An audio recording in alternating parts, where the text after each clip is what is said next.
बिस्मिल्लाहिर्रहमानिर्रहीम। तो पिछली क्लासेस के अंदर हमने इकोनॉमिक्स का जो टॉपिक कवर किया, हम पहुंचे थे प्रॉब्लम्स या questions raised bye problem scarcity. Scarcity के मसले की वजह से हमें क्या कुछ फेस करना पड़ता है, क्या सवालात हमारे सामने जनरेट होते हैं। Number one, what to produce. Resources are scarce, so the economy decides what to produce.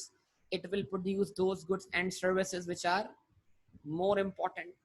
Which goods are more important depends upon social setup or cultural setup. तो हमारा सोशल सेटअप और कल्चरल सेटअप बताएगा जनाब हमारे लिए क्या जरूरी है। कोई एग्जांपल रिकॉल करवा दूं, क्या राइस की प्रोडक्शन होगी हमारे यहाँ पर? राइस हमारे व्हाट टू प्रोड्यूस के डिसीजन में शामिल होगा। वीट गंदम हमारे व्हाट टू प्रोड्यूस के डिसीजन में शामिल होगा। ठीक है, अच्छा उसके बाद नेक्स्ट वन हम अगर बात करते हैं तो क्या बात करते हैं, पोल्ट्री फार्मिंग जो होती है, चिकन फार्मिंग जो होती है, वो हमारे व्हाट टू प्रोड्यूस के डिसीजन में शामिल होगी। कैटल फार्मिंग शामिल होगी। ठीक है, कैटल्स, ठीक है, कैटल्स मतलब ये भेड़ बकरियां गायें वगैरह, तो ये जो कैटल फार्मिंग होती है शामिल है। लेकिन पोर्क फार्मिंग या स्वाइन फार्मिंग जो है वो हमारे क्या कहते हैं व्हाट टू प्रोड्यूस के डिसीजन में शामिल नहीं होगी। लेकिन अगर ये डिसीजन चाइना में लिया जाएगा तो चाइना का जो फिश फार्मिंग, बिल्कुल फिश फार्मिंग में शामिल है, वो तो चीजें बढ़ती चली जाएंगी ना बेटा। तो यही डिसीजन अगर चाइना में लिया जाए तो चाइना के अंदर तो पता नहीं क्या कुछ आ जाएगा व्हाट टू प्रोड्यूस के अंदर, जो उनके नॉर्म्स और उनके सोसाइटी के हिसाब से हो। ठीक है, तो बहरहाल अब ये बड़ा एक इंपॉर्टेंट फैक्टर है कि भाई आपको समझना पड़ा सोशल सेटअप जवाब देगा आपका। और सोशल सेटअप में बाज दफा जो है वो सोसाइटी के नॉर्म्स को भी नहीं देखा जाता, बल्कि देखा जाता है कि डिमांड क्या किया जा रहा है। अगर कोई डीमेरिट गुड, मतलब बाज लोग तो बोलते हैं भाई जो सोसाइटी डिमांड करे वो दो। अगर कोई चर्च मांगता है उसको चर्च दो, पैसे कमाओ बस खाली। जो सोसाइटी मांगे अच्छी चीज मांगे अच्छी चीज दो, बुरी चीज मांगे बुरी चीज दो, बस आप क्या करो वो चीज देकर अपना पैसा बनाओ। तो बाज लोग जो है व्हाट टू प्रोड्यूस में इस माइंडसेट के साथ चलते हैं, जो मांग रहा है दो। समझे बात को या नहीं समझे? What to produce. उसके बाद हम आए थे कहां पर बेटा, हाउ टू प्रोड्यूस की तरफ। तो हमने कहा था how to produce involves what, technology and mechanism used in production. There are two types of technologies and mechanisms used in production. Number one is called labor intensive technology. Number two is called capital intensive technology. तो एक labour intensive technology थी और एक capital intensive technology थी। याद होगा कल की क्लास में पढ़ाया, लेज वाली एग्जांपल दी कि एक हुसैन भाई के चिप्स थे, एक लेज के चिप्स थे। हुसैन भाई की टेक्नोलॉजी लेबर इंटेंसिव थी, जिनमें उनकी मेहनत भी शामिल थी, उनकी मेहनत का जायका भी शामिल था। और लेस की जो टेक्नोलॉजी थी वो कैपिटल इंटेंसिव थी। तो दोनों टेक्नोलॉजी में क्या आ गया, फर्क आ गया। एक स्मॉल स्केल पे काम कर रहा था, एक लार्ज स्केल पे काम कर रहा था। ठीक है, फिर मैंने अमेज़न और आपको दराज की एग्जांपल भी दी। अमेज़न तो बहुत बड़ा क्या कहते हैं सप्लायर है, बहुत बड़ा ऑनलाइन डीलर है। दराज उसके मुकाबले में कुछ भी नहीं है, लेकिन दराज भी पाकिस्तान में बहुत ग्रो कर चुका है, बहुत ग्रो कर चुका है दराज पाकिस्तान में। आपको आइडिया नहीं है उसकी ग्रोथ का, लेकिन फिर भी वो अमेज़न का मुकाबला नहीं कर सकता। तो हर चीज को वक्त लगता है। पहले कोई काम शुरू होता है स्मॉल स्केल पर, फिर वो ग्रो करके लार्ज स्केल पे जाता है। और जब वो लार्ज स्केल पे जाता है तो वो लेबर इंटेंसिव से स्विच हो जाता है किसमें, कैपिटल इंटेंसिव के। पहले बहुत सारे काम हाथों से हो रहे होते हैं, फिर जितनी आपको एफिशिएंसी बढ़ानी होती है, आप अपने बिजनेस को ग्रो करके मशीनरी का यूज उसमें बढ़ाना शुरू कर देते हैं। ठीक है, आप कभी किसी टेलर को देखें कि टेलर जो है वो जो सिलाई मशीन चला रहा होता है वो मैनुअली भी चला रहा होता है टांगों से, लेकिन जब काम का प्रेशर बढ़ता है तो वो मोटर वाली मशीन भी ले आता है, देखा होगा आपने इस चीज। लेकिन फिर गारमेंट्स इंडस्ट्री के अंदर तो इससे भी बढ़ के चीजें हैं कि कटिंग एक वक्त में एक टेलर जो है वो तो एक सूट की कटिंग करता है, लेकिन एक गारमेंट फैक्ट्री उस जैसे हजार पीसेस की 500 पीसेस की कटिंग एक साथ कर देते हैं। उनके पास एक मशीन होती है, कटर होती है, बस खाली वो कपड़े की तह बिछाते हैं और वो कटर आके पंच करता है उसको और वो कटिंग हो जाती है। तो कहाँ एक बंदा एक सूट कट करता था, अब यहाँ पर एक मशीन जो है एक वक्त में पूरे पूरे जितने भी सूट बनने उनको एक साथ कट कर देती है। आप सोचिए इन तमाम बातों। ये टेक्नोलॉजी का फर्क है, ये स्केल ऑफ प्रोडक्शन का फर्क है कि जो छोटे पैमाने में काम करता है वो लेबर इंटेंसिव है, टेक्नोलॉजी यूज करता है ऑब्वियसली, उसके लिए फिजिबल या सूटेबल वही टेक्नोलॉजी है। और जो लार्ज स्केल प्रोड्यूसर है, जो बड़े पैमाने पे काम करता है, वो ऑब्वियसली जो है वो कैपिटल इंटेंसिव टेक्नोलॉजी इस्तेमाल करता है। तो कल मैंने एग्जांपल दिया आपको कि भाई कुछ बिजनेस ऐसे हैं जो आज भी लेबर इंटेंसिव ही है। कॉटेज इंडस्ट्री, घरेलू सनत है, तो जहां जहां कॉटेज इंडस्ट्री होगी वहां वहां आपको लेबर इंटेंसिव टेक्नोलॉजी दिखाई देगी। बेकरीज के अंदर आपको लेबर इंटेंसिव टेक्नोलॉजी दिखाई देगी, ठीक है। लेकिन अगर एक बिस्किट फैक्ट्री है तो बिस्किट फैक्ट्री के अंदर जो टेक्नोलॉजी दिखेगी वो कौन सी दिखेगी भाई? एक बेकरी का बना हुआ बिस्किट लेंगे तो उसमें लेबर की इन्वॉल्वमेंट ज़्यादा होगी। लेकिन अगर आप टक या पीक फ्रेंड्स जो क्या कहते हैं कंपनीज हैं, उनका अगर आप बिस्किट लेंगे तो ऑब्वियसली उनके पास मशीन का यूज ज़्यादा है, उनकी टेक्नोलॉजी कैपिटल इंटेंसिव है कि नहीं ऐसा? जवाब दीजिए सब लोग। उसके बाद हमने कहा था जनाब कुछ बिजनेसेस जो हैं वो तो होंगे ही क्या, कैपिटल इंटेंसिव। जैसे मैंने कहा था flash drive manufacturing, flash drive manufacturing, हमने कहा इसको करने के लिए जो बिल्डिंग चाहिए वो बिल्डिंग किसी भी हॉस्पिटल से 10,000 टाइम्स क्लीनर होगी। यहाँ पर जो लेबर एंटर होगा वो कॉस्ट्यूम पहन के एंटर होगा, वो उस एनवायरनमेंट में अपने सांस से भी उस एनवायरनमेंट को पॉल्यूट नहीं कर सकता, तो उसको कॉस्ट्यूम पहनना है, उस कॉस्ट्यूम में उसको ऑक्सीजन मिलेगी। ये सारी रिक्वायरमेंट है, ये सारी एसओपीज है, एसओपीज। आजकल ये लफ्ज सुनने को बहुत मिला होगा आपको, एसओपीज। अगर ताजिर तबका एसओपीज फॉलो करे तो हम बिजनेस खोल देंगे पाकिस्तान में, हुकूमत ये बात कर रही है एसओपीज। तो कुछ बिजनेस को ऑपरेट करने की एसओपीज होती है, स्टैंडर्ड ऑपरेशनल प्रोसीजर, बिल्कुल बिल्कुल, ये स्टैंडर्ड ऑपरेटिंग प्रोसीजर, ठीक है। तो एसओपीज होती है। तो इसका मतलब ये हुआ कि वो फ्लैश ड्राइव मैन्युफैक्चरिंग के एसओपीज में शामिल है कि वहां लेबर जो है वो कॉस्ट्यूम पहन के एंटर, समझे बात को? 12। अच्छा, अब एक और पाकिस्तान में एक बहुत बड़ा इंडस्ट्री थी, इंडस्ट्री थी का मतलब ये मतलब कभी इंडस्ट्री थी, अब वो इंडस्ट्री नीचे आ गई पाकिस्तान में। दुनिया की दूसरी बड़ी शिप ब्रेकिंग इंडस्ट्री पाकिस्तान में थी, ship breaking industry. Ship breaking समझते हैं आप? शिप ब्रेकिंग, ये बड़े बड़े जो पानी के जहाज होते हैं, बड़े बड़े जो शिप होते हैं जिसमें कंटेनर्स आते हैं, जिसके जरिए दुनिया भर में इंपोर्ट और एक्सपोर्ट का कारोबार होता है, ये बड़े बड़े शिप्स, ये जब अपनी लाइफ पूरी कर लेते हैं तो इनको ब्रेक किया जाता है।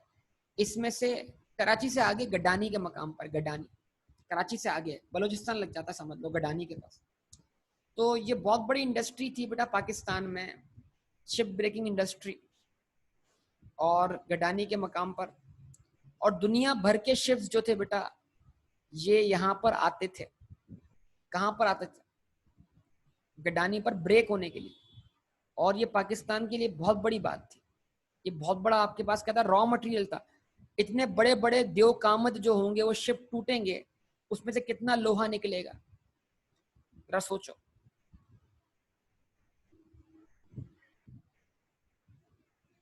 जवाब दो जरा, तीन टप्पड़ वाला बन के सोचो। तो एक तो छोटे पैमाने पे काम होता है जो कबाड़ी वाला काम होता है, स्क्रैप वाला काम होता है, और एक बड़े पैमाने पे काम हो रहा है, इतना बड़ा शिप तोड़ा जा रहा है। अब सवाल है यार, ये इतना बड़ा शिप कैसे तोड़ा जाएगा यार? कोई हथौड़ी और छेनी लेके पहुंच जाओगे भाई शिप तोड़ रहा हूं मैं? क्या किसी लेबर इंटेंसिव टेक्नोलॉजी से ये शिप तोड़ा जा सकता है बेटा? आपको पता है शिप्स कितने बड़े बड़े होते हैं? आपको आइडिया नहीं है शिप्स कितने बड़े होते हैं। पता नहीं कितने कंटेनर्स में आ जाते हैं। कभी आप कभी सर्च कीजिएगा इंटरनेट के ऊपर कि ये जो बड़े बड़े शिप्स होते हैं जो कंटेनर्स को एक मूल से दूसरे मूल लेके जाते हैं, इसमें कितना स्पेस होता है। मैंने कहीं पे पढ़ा था और देखा था कि एक शिप का स्पेस था, उसमें इतना स्पेस था कि पूरा एक क्रिकेट ग्राउंड उसमें आ सकता है। इतना बड़ा स्पेस था उसके अंदर, इतना बड़ा शिप था। अब आप सोचिए कितना बड़ा स्पेस है शिप्स। इतने बड़े बड़े शिप्स जब होंगे, टूटेंगे।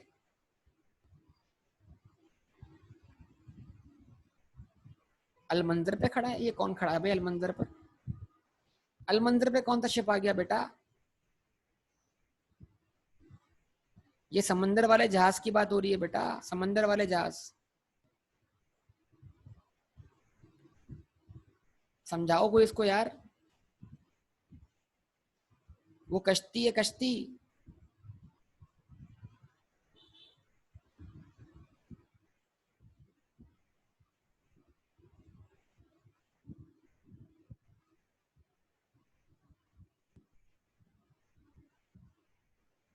अच्छा बेटा, तो बहरहाल हाँ हो सकता है। नहीं, इसको एक एग्जाम्पल दे दो कोई अच्छी सी, तो बढ़िया क्या होगा, समझ जाएगा बात को। बेटा अमान, शिप का मतलब टाइटैनिक, टाइटैनिक। आप समझ गए होगे बेटा।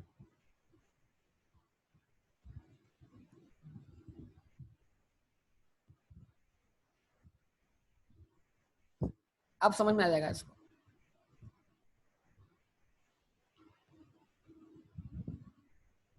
अच्छा नो सर, वो क्या होता है? बस कोई मसला नहीं बेटा। शिप होता है वो डूब गया, तबाह हो गया, कोई मसला नहीं। चलो बेटा ओके, आगे बढ़िए। अच्छा अब मेरा मेरा सवाल मेनली क्या था? मेरा सवाल मेनली ये था बेटा कि इतना बड़ा शिप है, इसको ब्रेक करना कोई आसान बात है? कोई इसके लिए लेबर इंटेंसिव टेक्नोलॉजी इस्तेमाल होगी? जवाब दो। क्या इसके लिए कोई लेबर इंटेंसिव टेक्नोलॉजी इस्तेमाल होगी या कैपिटल इंटेंसिव टेक्नोलॉजी इस्तेमाल होगी? शिप ब्रेकिंग कोई मजाक बात है?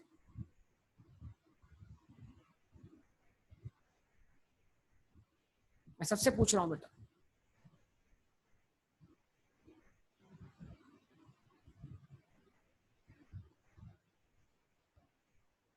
ऑब्वियसली क्या है, कैपिटल इंटेंसिव। अच्छा वैसे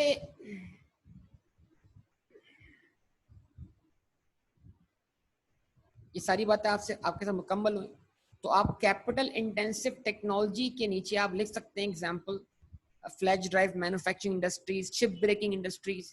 ये सारी की सारी जो है ना वो क्या है, ये सारी की सारी हमारी जो है वो ये कैपिटल इंटेंसिव टेक्नोलॉजी को रिप्रेजेंट करती है। ये बहुत बड़ी इंडस्ट्री है, ये पाकिस्तान को बहुत फायदा दे रही थी, लेकिन पिछले 10 साल में हमने बड़ी बड़ी इंडस्ट्रीज तबाह कर दी, तो ये कौन सी बात है? ठीक है ना? तो जो 10 साल हमने जमहूरियत के देखे पिछले, उन 10 सालों में पाकिस्तान में बड़ी बड़ी इंडस्ट्रीज जो थी वो नीचे आ गई। ठीक है, बहरहाल अपनी इंडस्ट्री सेटअप करना चाहें तो मतलब अपनी से मुराद क्या? अपनी ship breaking industry.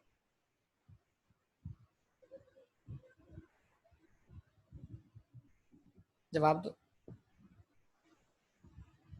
Ship breaking industry जिस लेवल पर चाहिए उस लेवल पर आपको आइडिया है कि कितना कितना बड़ी इन्वेस्टमेंट होगी इस चीज के अंदर। और दूसरी बात इसमें आप जो है ना, आपको दुनिया भर से ताल्लुकात भी तो बनाने पड़ेंगे ना कि सब चीजें यहाँ पर हो। असल में मैं आपको एक बात बताऊं, देखें हम अपने मुल्क को बड़ा अंडर एस्टिमेट करते हैं, अपने मुल्क को, अपने शहर को, हर चीज को हम अंडर एस्टिमेट करते हैं। हमारे लिए मामला क्या है कि जो चीज हमारे मुल्क से बाहर होती है वो अच्छी होती है, जो चीज हमारे मुल्क में वो अच्छी नहीं। ये हमारी एक जनरल परसेप्शन बना हुआ है। जो चीज हमारे शहर में वो अच्छी नहीं, जो चीज हमारे शहर से बाहर होगी वो अच्छी। मैं अब आपको इसको एग्जाम्पल देता हूँ। हैदराबाद के बारे में आपको कुछ चीजों की मालूमात नहीं, चले मैं आपकी मालूमात में इजाफा करता हूँ हैदराबाद के बारे में।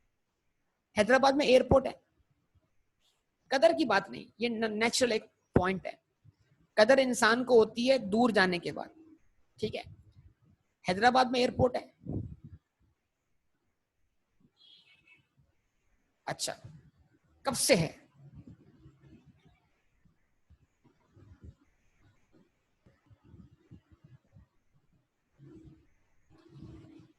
आवाज नहीं आ रही फिर से भाई? देखिए भाई आवाज नहीं आ रही, एक मिनट रुकिएगा जरा, फिर आवाज के मसले को हल करते हैं। तो हम बात कर रहे थे हैदराबाद एयरपोर्ट की बेटा।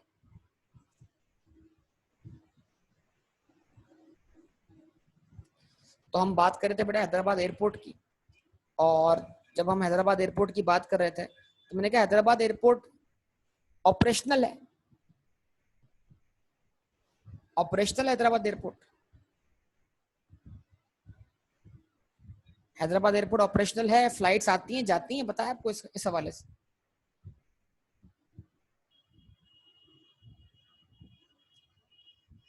क्या फ्लाइट्स आती हैं जाती हैं? प्राइवेट सिर्फ। नवाज शरीफ दौर के अंदर तो नवाज शरीफ दौर के स्टार्ट में, जरदारी दौर में तो पूरा ऑपरेशनल रहा, भले लॉसेस में था तब भी। नवाज शरीफ के दौर में कुछ अरसा ऑपरेशनल रहा, अभी ऑपरेशनल नहीं है। लेकिन मैं आज आपको एक बड़ी अहम बात बताने जा रहा हूँ। हैदराबाद एयरपोर्ट एयरपोर्ट नहीं है असल में, वो एयरपोर्ट अपनी जगह पर है। Hyderabad airport radar training centre है, रडार ट्रेनिंग सेंटर। और ये हैदराबाद में एयरपोर्ट तो है, लेकिन ये रडार ट्रेनिंग सेंटर है। और ये एशिया का वाहिद रडार ट्रेनिंग सेंटर था, एशिया का। मेरी बात पे गौर कीजिएगा, एशिया का।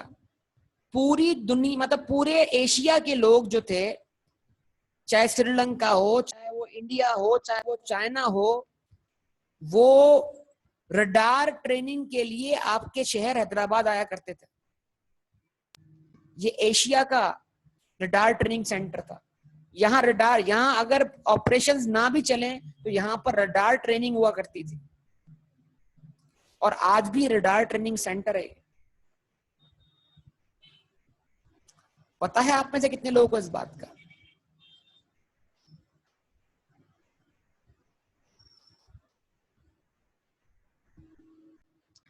रडार ट्रेनिंग सेंटर वाली बात का पता है?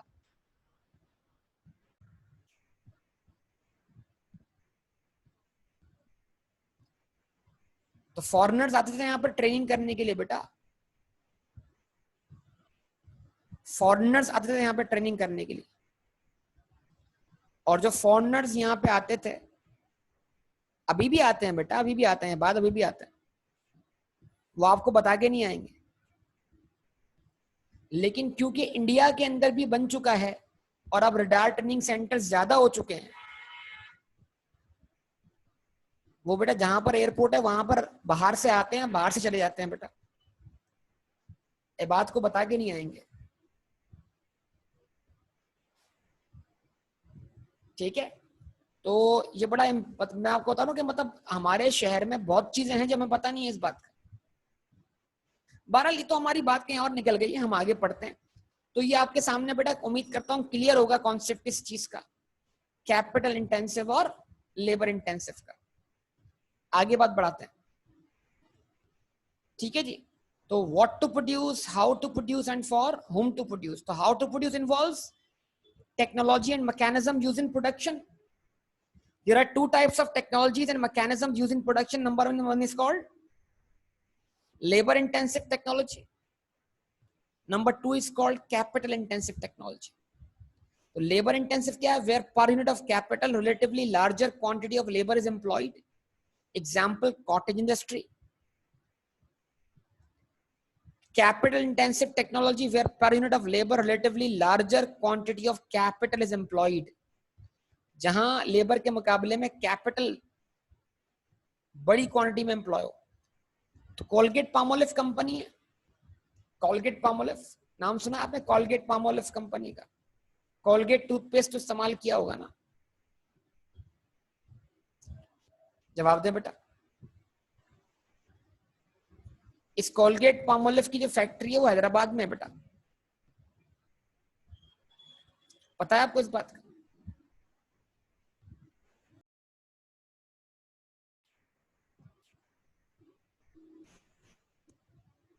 आवाज आ रही है बेटा आप लोगों को?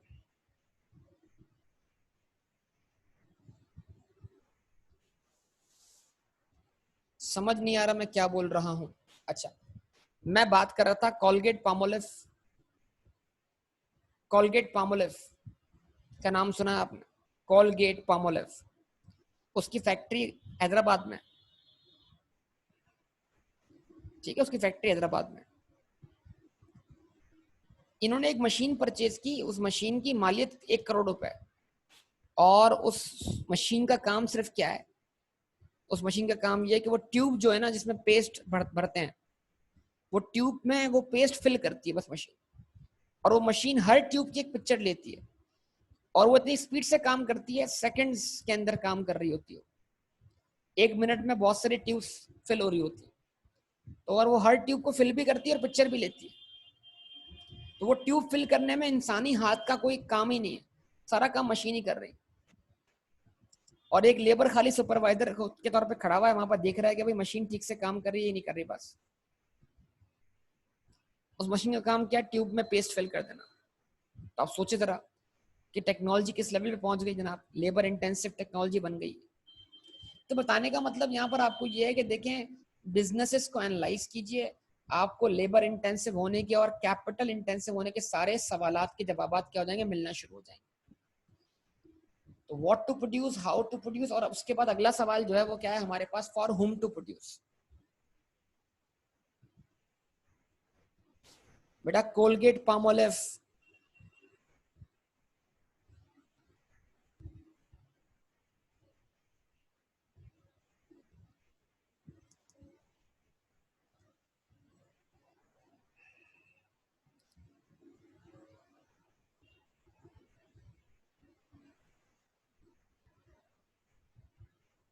For whom to produce.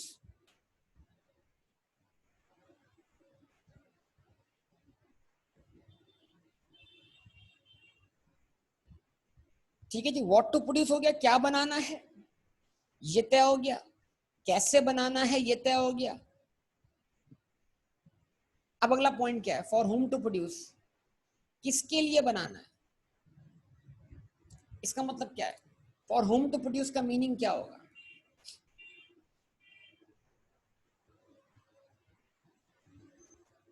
For whom to produce,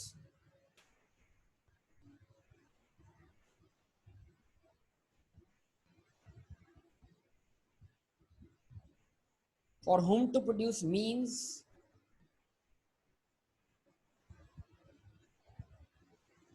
distribution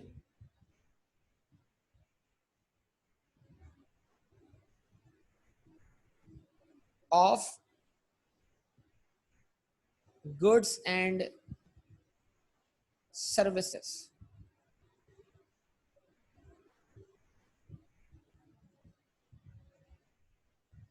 Who will receive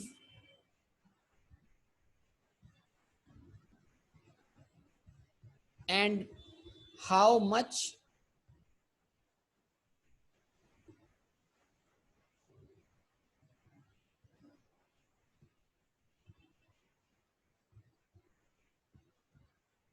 they will receive, यानी किसको कितना मिलेगा, किसका हिस्सा कितना होगा। तो for whom to produce means distribution of goods and services, who will receive and how much they will receive। अगर गवर्नमेंट ये फैसला ले रही है तो सूबों का हिस्सा कितना होगा, सिंध का हिस्सा कितना होगा, पंजाब का कितना होगा, केपीके का कितना होगा, बलूचिस्तान का कितना होगा, सोन। उसके बाद अगर कोई बिजनेस ये फैसला ले रहा है फॉर होम टू प्रोड्यूस, तो इसका मतलब क्या है? वो बिजनेस अपनी प्रोडक्ट्स कहाँ कहाँ लॉन्च करेगा, कहाँ कहाँ लॉन्च करेगा, कहाँ लॉन्च करेगा। देखें, ये बताइए, जब जो 3G टेक्नोलॉजी लॉन्च होती है, 3G टेक्नोलॉजी पाकिस्तान में, तो सबसे पहले 3G टेक्नोलॉजी कहाँ लॉन्च होती है, किन शहरों में लॉन्च होती है, किन सिटीज में लॉन्च होती है? 3G टेक्नोलॉजी जो लॉन्च हुई है वो कौन से शहरों में लॉन्च हुई है? बड़े शहर, कराची, लाहौर, इस्लामाबाद, इन 3 बड़े शहरों में स्टार्ट किया था, जहां आबादी ज्यादा हो, मतलब जहां पर लोग इस प्रोडक्ट को परचेज कर सके, मतलब जो इस प्रोडक्ट को खरीदने की सलाहियत रखता हो। तो कुछ लोग क्या करते हैं, कुछ लोग चीजें वहां जाके बेचते हैं जहां खरीदने वाले ज्यादा हो, जहां डिमांड ज्यादा हो, जहां पैसे अच्छे मिले। ऐसा है कि नहीं?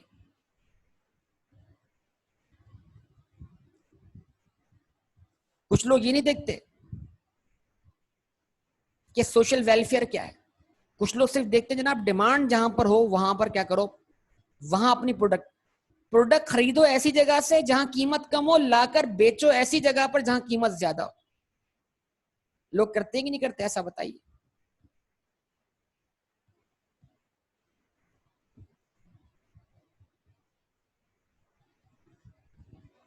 ठीक है, अभी वो सुनने में आया जनाब के नेस्ले के ऊपर कोई केस चल रहा है, नेस्ले ने पाकिस्तान से पानी निकाला, पाकिस्तानियों को 4 अरब का बेच दिया। पाकिस्तान की जमीन का पानी पाकिस्तानियों को 4 अरब रुपए का बेच दिया नेस्ले ने। कहां बेचा, किन इलाकों में बेचा? पाकिस्तान की जमीन से पानी निकाला, पाकिस्तानियों को बेच डाला। कितनी कमाल बात, बताइए। और उसमें से गवर्नमेंट को टैक्स दे दिया 3 करोड़ रुपए का।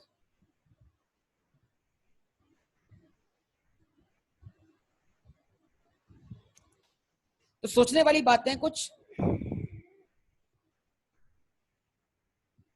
पानी निकाल के जमीन से पानी खत्म कर देंगे एक दिन, ये अब वो तो सिस्टम है अल्लाह ताला का। बारिशें भी हो रही हैं अल्हम्दुलिल्लाह, पिछले 2 साल से तो अल्हम्दुलिल्लाह बारिशें अच्छी हो रही हैं मेरे हिसाब से। तो एक तवील अरसे के बाद बारिशें देखने को मिली हैं, बल्कि हर मौसम में हो रही हैं बारिशें। सर्दियों की बारिशें भी हुई हैं, पिछले साल गर्मियों की बारिशें भी हुई थी, इस साल भी उम्मीद करते हैं गर्मियों में बारिशें होंगी अच्छी खासी। तो बहरहाल, तो for whom to produce means distribution of goods and services. बनाना है, क्या बनाना है, किसके लिए बनाना है, कहाँ डिस्ट्रीब्यूट करना है, किसको बेचना है, तो ये डिपेंड करता है। ठीक है, अब अगर गवर्नमेंट रिसोर्स डिस्ट्रीब्यूट कर रही है, गवर्नमेंट सही है, अब जैसे एहसास इमरजेंसी कैश प्रोग्राम हो गया, गवर्नमेंट अगर रिसोर्स डिस्ट्रीब्यूट कर रही है, गवर्नमेंट अगर लोगों को चीजें पहुंचा रही है, गवर्नमेंट अगर राशन दे रही है, तो गवर्नमेंट इसमें किसका सोचेगी?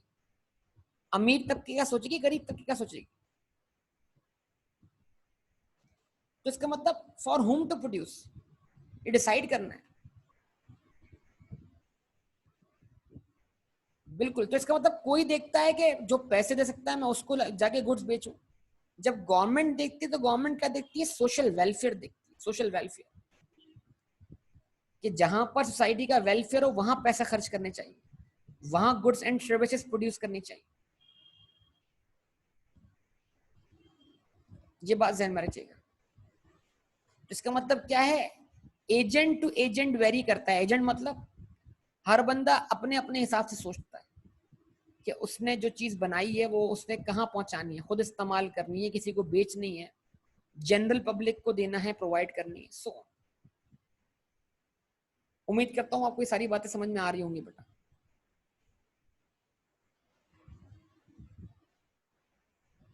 ऐसे ही है। अच्छा जी, अब इसके बाद एक चीज है जो लिखने जा रहा हूं, बड़ी इंपॉर्टेंट, वो क्या है?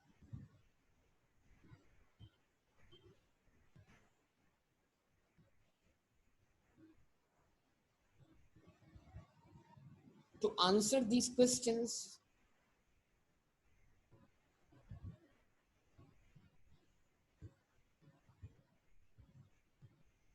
we require a system.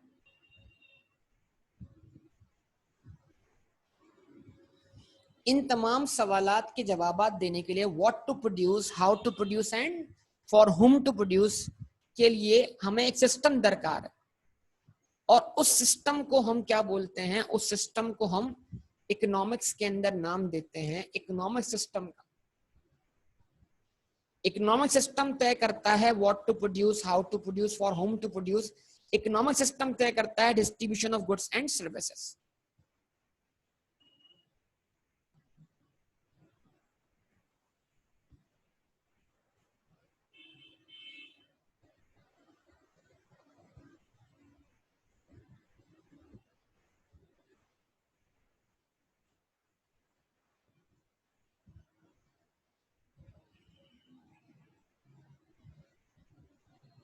Demand show ही एबिलिटी को करता है बेटा, बगैर एबिलिटी की डिमांड है ही नहीं। डिमांड की डेफिनेशन अब तक हमने पढ़ी नहीं है बात। जहां डिमांड है वहां एबिलिटी एग्जिस्ट करेगी बेटा। विदाउट एबिलिटी डिमांड क्रिएट ही नहीं हो सकती। अगर आपको वांट वाली डेफिनेशन याद हो तो वांट ही तरक्की करके डिमांड बनेगी आगे चल के। तो भी मैंने डिमांड डिस्कस किया नहीं है, लेकिन डिमांड के लिए एबिलिटी का होना जरूरी है इकोनॉमिक्स के नजदीक। ठीक है जी। नाउ अब इकोनॉमिक सिस्टम, तो दुनिया ने सिस्टम से मुराद यहाँ पर क्या है, निजाम। इकोनॉमीज या कंट्रीज को चलाने के लिए कोई माशी निजाम चाहिए होगा। मतलब मुल्क की इकोनॉमी अच्छी नहीं चल रही, मुल्क की इकोनॉमी अच्छी चल रही है, मुल्क के हालात बेहतर हो गए, तो ऑब्वियसली उन हालात को बेहतर करने के लिए या मुल्क चलाने के लिए कोई सिस्टम चाहिए। What is system by the way? लफ्ज अगर सिस्टम पे बात करें, सिस्टम का मतलब क्या होता है, different components working together for a shared purpose और गोल। हम नहीं बोलते यार यहाँ का तो सिस्टम ही खराब है यार, ये लफ्ज आप कहाँ बोलते हैं यहाँ का सिस्टम खराब। मैं जनरल बात कर रहा हूँ, मैं फिर मैं आता हूँ इकोनॉमिक सिस्टम की तरफ। आप लोग आम जबान में बोलते हैं यार सिस्टम ही खराब है पाकिस्तान का, तो यार निजाम ही दरम बरम हो गया यहाँ का। कि क्यों बोलते हैं आप? जरा कभी सोचें इस बात को कि भाई सिस्टम ही खराब है। सिस्टम ही नहीं है यहाँ पे कोई यार। ऐसे अल्फाज आप अपनी जनरल लाइफ में बोल रहे होते हैं, लेकिन आपको खुद नहीं पता होता क्यों बोल रहे होते हैं। अगर आपको नहीं पता आप ये क्यों बोल रहे हैं, इसका मतलब आप सिस्टम नहीं जानते सिस्टम क्या होता है। क्यों बोला जाता है लफ्ज सिस्टम ही ठीक नहीं? गुस्से में बोलते हैं। गुस्से में तो और बहुत कुछ बोलते हैं। कल फहीम को इतना कुछ बोल दिया तुम, कल या परसों। फहीम जिसका चेक डिसऑनर हुआ था। ठीक है, ओके, बताओ बेटा। चलो यार दिल पे ले गए तुम तो यार। सिस्टम, क्योंकि हर चीज अपने हिसाब से नहीं चलती। ओके, ये भी अच्छा पॉइंट है। देखो मैं बड़ी सिंपल एग्जांपल दे रहा हूं। हमने देखा अपनी जिंदगी के अंदर रोड बना, रोड बन गया, आपके घर के पास रोड बन गया, आपको बड़ा अच्छा लग रहा है यार, बड़ा बेहतरीन सा रोड बन गया, अब तो गाड़ी बड़ी स्मूथ चलेगी इस रोड के ऊपर। कुछ दिन हुए, कुछ लोग आए, रोड को खोदना शुरू कर दिया। हाँ भाई क्या हुआ, रोड क्यों खोद रहे हो? वो भाई वो पाइपलाइन डालनी है, वही वो फाइबर की लाइन डालनी है। अरे ये क्या है, रोड बनाने के बाद तुम्हें याद आ रहा है कि तुम्हें पाइप डालने हैं? अब तुम्हें रोड बनाने के बाद याद आ रहा है कि तुम्हें फाइबर की लाइन डालनी? तो क्या दो डिपार्टमेंट्स का आपस में कोई कोऑर्डिनेशन नहीं है? रोड बनाने वाला पहले रोड बना लेता है, उसके बाद ख्याल आता है पाइप डालने वाले को, हाँ भाई पाइप तो डालना है, मुझे पाइपलाइन डालनी है, गैस की लाइन डालनी है। होता है कि नहीं होता ऐसा? जवाब दो। जब ऐसा होता है तभी तो हम बोलते हैं सिस्टम खराब है। सिस्टम ही नहीं है कोई।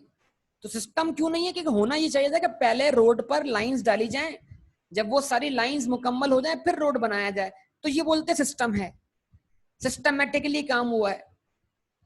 अगर रोड पहले बन जाएगा, लाइंस बाद में डाली जाएंगी, तो सिस्टम ही खराब हो जाएगा सारा का सारा। सिस्टमेटिकली काम ही नहीं होगा, डिपार्टमेंट्स के दरमियान कोऑर्डिनेशन ही नहीं होगा, तो हम बोलते हैं सिस्टम ही नहीं है कोई यहाँ पर यार। समझे कुछ बात को? सिस्टम होता क्या है?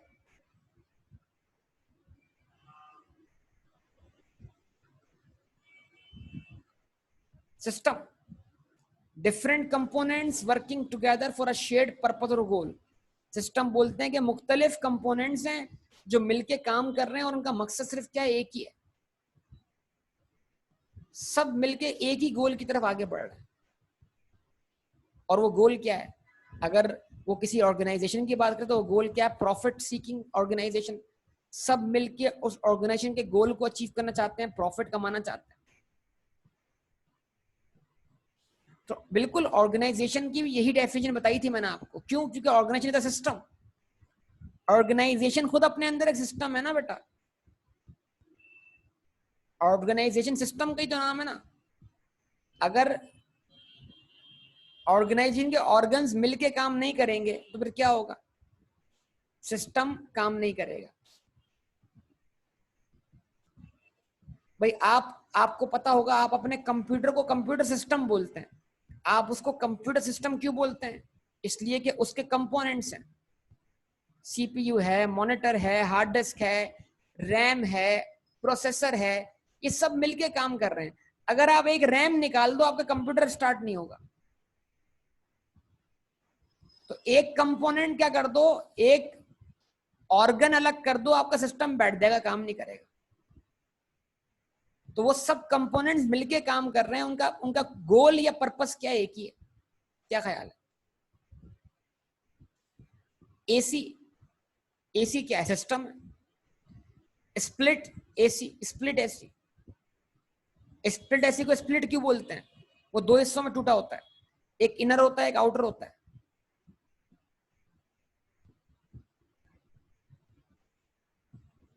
कभी सोचा आपने? हम बड़े मजे से स्प्लिट बोलते हैं, हमें खुद नहीं पता स्प्लिट बोलते क्यों, क्योंकि वो स्प्लिट हुआ हुआ है।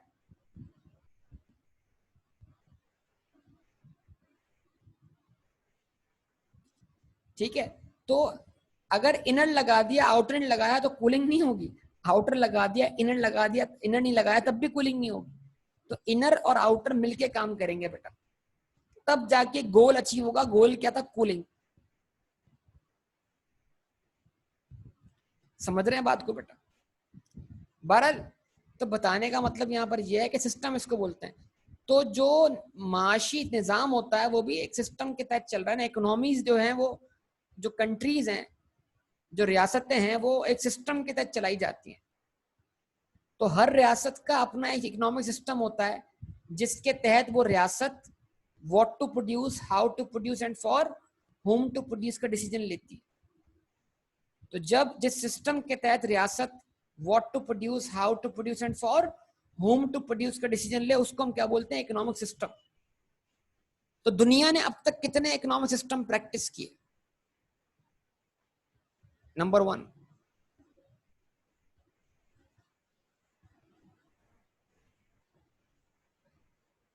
कैपिटलिज्म।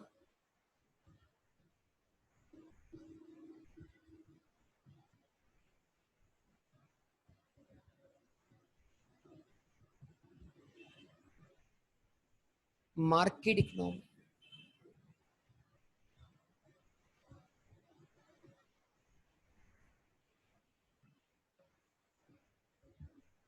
Free economy.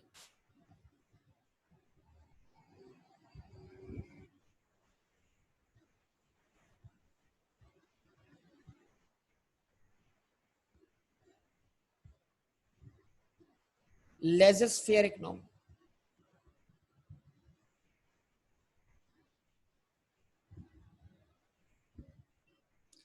ये चारों नाम एक ही हैं। Capitalism, market economy, free economy, laissez faire. ये सिस्टम का नाम है, एक निजाम का नाम। उसके बाद socialism.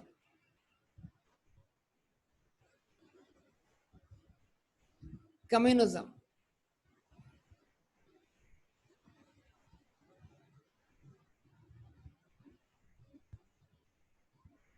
Command economy.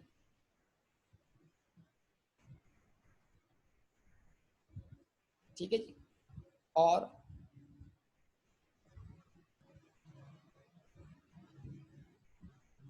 Planned economy. ठीक है जी। उसके बाद number 3 is what? Mix economy. Mix economy.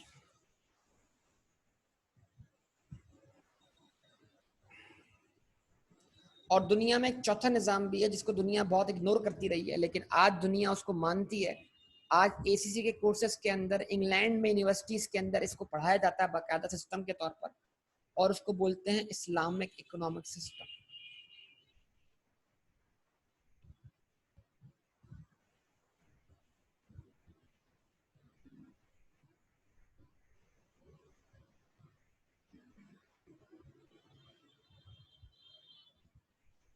ठीक है जी। अब इसका मतलब ये हुआ कि जब हम इकोनॉमिक सिस्टम की बात करेंगे तो इसका मतलब क्या, ये सिस्टम में बताएगा कि what to produce, how to produce and for whom to produce का जवाब कैसे मिलेगा, सिस्टम बताएगा, सिस्टम।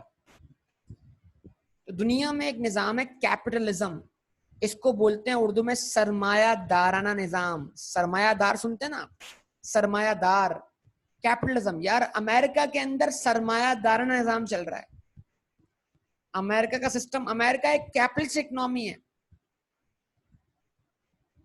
और कैपिटलिस्ट इकोनॉमी वो इकोनॉमी होती है जहां पर जो कैपिटलिस्ट होता है ना वो खून चूस लेता है। मतलब वो, उसका बुनियादी मकसद सिर्फ और सिर्फ क्या होता है, प्रॉफिट होता है। सोशल वेलफेयर एग्जिस्ट नहीं करता, उसके दिल में कोई रहम नहीं होता। वो बोलता है बस मैं अपनी प्रोडक्ट उसको बेचूं जिसके पास मेरी प्रोडक्ट खरीदने के पैसे हों, मैं अपनी प्रोडक्ट उसको नहीं बेचूंगा जिसके पास पैसे नहीं है, भले वो भूखा मर जाए, और मैं हमेशा उसको बेचूंगा जो ज्यादा से ज्यादा कीमत देने के लिए क्या होगा, तैयार होगा। Capitalist mindset, this is called what, ये कैपिटलिस्ट माइंडसेट। इसको मार्केट इकोनॉमी कहते हैं। मार्केट क्यों बोलते हैं भाई, जो मार्केट, मार्केट किसका नाम है, बायर्स और सेलर्स का नाम है। मार्केट आमतौर पे दो लोगों को रिप्रेजेंट करने वाली चीज होती है। मार्केट, मार्केट कैसे बनती है, किसी भी चीज की मार्केट कैसे बनती है भाई, कि एक चीज के खरीदने और बेचने वाले जहां इकट्ठे होते हैं उस प्लेस को मार्केट बोला जाता है। बोलते कि नहीं बोलते? OLX क्या एक मार्केट है, क्यों? क्योंकि OLX के ऊपर भी बायर्स और सेलर्स इकट्ठे होते हैं कि नहीं होते? जवाब दीजिए, क्या OLX मार्केट नहीं है? है ना? तो मार्केट इकोनॉमी, मार्केट इकोनॉमी का मतलब क्या है, व्हाट टू प्रोड्यूस, वो प्रोड्यूस करो जो मार्केट डिमांड कर रही। हाउ टू प्रोड्यूस, कैसे प्रोड्यूस करो जिससे कॉस्ट कम से कम आए, जिससे बनाने का खर्चा कम से कम। फॉर होम टू प्रोड्यूस, उसको बेचो जो कीमत ज्यादा से ज्यादा दे सके। यानी चीज वो बनाओ जो मार्केट डिमांड करे। कैसे बनाओ, ऐसे बनाओ जिसको बनाने में खर्चा कम से कम हो, और किसको बना के दो, उसको बना के दो जो कीमत ज्यादा में ज्यादा पे कर सकता हो। It means that the ultimate motive of this system is what? To earn profit. This system does not promote any social welfare. यहां पर लोगों की भलाई का काम नहीं होगा। मतलब आपकी इंडस्ट्री है, आपकी इंडस्ट्री से जहरीला मवाद निकल रहा है जो दरियाओं को, समंदर को, या आपके एनवायरनमेंट को पॉल्यूट कर रहा, तो आपको इस बात की परवाह नहीं है। आप अपने प्रॉफिट कमाने में लगे हुए हैं। आपकी फैक्ट्री से धुआं निकलता है, या आपके मुल्क में इतनी गाड़ियां आ गई हैं जिनकी पोल्यूशन से आपका जो शहर है वो इंतहाई पॉल्यूटेड हो गया है, और उसके बाद वो पोल्यूशन इस हद तक बढ़ गया है कि ओजोन लेयर मुतासर होती है। आप बोलते हैं मेरा क्या है इसमें, मैं तो पैसे कमा रहा हूं। आपकी प्रोडक्ट जो है वो माशरती बिगाड़ की वजह बन रही है। आपको इस बात की परवाह नहीं है कि आप जो प्रोडक्ट मार्केट में बेच रहे हो उस प्रोडक्ट से सोसाइटी पे क्या असरात पड़ रहे हैं। आप बोलते हैं भाई क्योंकि मेरी प्रोडक्ट की डिमांड है तो उसको बेचकर मैं तो अपना प्रॉफिट कमाऊंगा ना। उसमें लोगों के हालात अगर खराब हो, उनकी सोशल लाइफ डिस्टर्ब हो, उनकी एजुकेशनल लाइफ डिस्टर्ब हो, तो आप बोलेंगे मुझे कोई फर्क नहीं पड़ता। सिगरेट बेचने वाले को इस बात की परवाह नहीं है कि सिगरेट पीने से आप बीमार होते हो कि नहीं होते। अब सिगरेट से आगे आप सोच सकते हो, आगे जितना आगे ले जाओ उसको, ठीक है। एक शीशा पॉइंट खोलने वाले को इस बात की परवाह नहीं है कि इस पॉइंट के खुलने से इस माशरे पर क्या असरात पड़ेंगे, लोग बीमार होंगे या नहीं होंगे, उसका अल्टीमेट मोटिव क्या है? उसका अल्टीमेट प्रॉफिट मोटिव जो है वो प्रॉफिट कमाना है। ठीक है, एक रेस्टोरेंट है और वो रेस्टोरेंट जो है वो वैलेंटाइन डे को प्रमोट कर रहा है, तो उसको इस बात की परवाह नहीं है कि कौन लोग आते हैं उसके पास। उसको देखना ही है कि उसकी उसकी प्रोडक्ट क्या हो रही है, सेल हो रही है। बस वो वैलेंटाइन डे के नाम से अपनी प्रोडक्ट बेचेगा, भले माशरा तबाह हो तो होता रहे, उसको तो प्रॉफिट कमाना है ना। तो जहां पर आप ये वाला माइंडसेट देखते हैं कि भाई दुनिया तबाह होती रहे, सोसाइटीज तबाह होती रहे, माशरा बिगड़ता रहे, लेकिन मेरी प्रोडक्ट के जरिए मैं तो प्रॉफिट कमा रहा हूं, बस दैट्स ऑल। तो चर्च बेचने वाला चर्च बेचता रहेगा। अब वो चर्च पी के दूसरे का हाल क्या हो, वो बोलेगा बस मुझे तो पैसे मिल रहे हैं, मैं तो अपनी चीज बेचूंगा दुनिया। तो इसका मतलब क्या है, ये कैपिटलिज्म वो मार्केट है जहां पर जो डिमांड किया जाएगा वो मिलेगा, जो चीज जितनी ज्यादा डिमांड की जाएगी उसकी उतनी अच्छी कीमत मिलेगी। अब चाहे वो मेरिट गुड हो या डीमेरिट गुड हो। मेरिट मतलब सोसाइटी के लिए अच्छी, डीमेरिट मतलब सोसाइटी के लिए बुरी।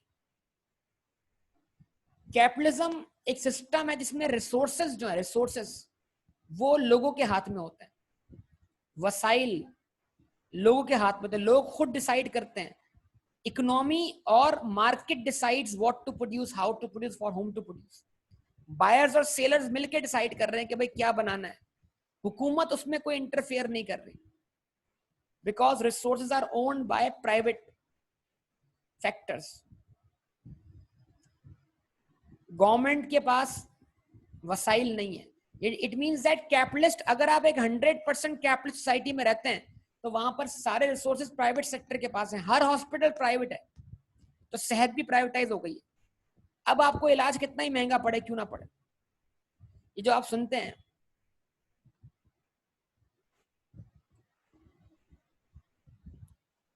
ये जो जिन लोगों को खुदा ना खास्ता हार्ट अटैक आ जाता है, उनके उनका एक ट्रीटमेंट किया जाता है, ट्रीटमेंट। वो ट्रीटमेंट क्या है कि जो उनका ब्लॉकेज, तो ना ब्लॉकेज होता है, उस ब्लॉकेज को खोल दिया जाता है। यानी मतलब उस ब्लॉकेज को एक मतलब एक सिंपल सा एक ऑपरेशन होता है। ऑपरेशन से क्या मतलब, यानी उसकी जो एक वेन होती है, उस वेन के थ्रू उस ब्लॉकेज को खोला जाता है और उसमें एक स्प्रिंग डाल देते हैं, और स्प्रिंग डालने से क्या होता है, ब्लॉकेज खुल जाता है।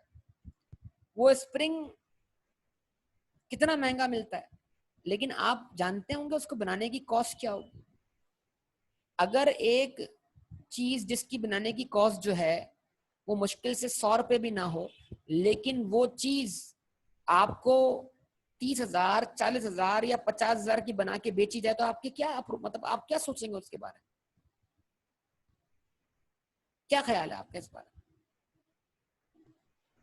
तो जब आप प्राइवेट सेक्टर की तरफ जाते हैं तो प्राइवेट सेक्टर के अंदर बीमार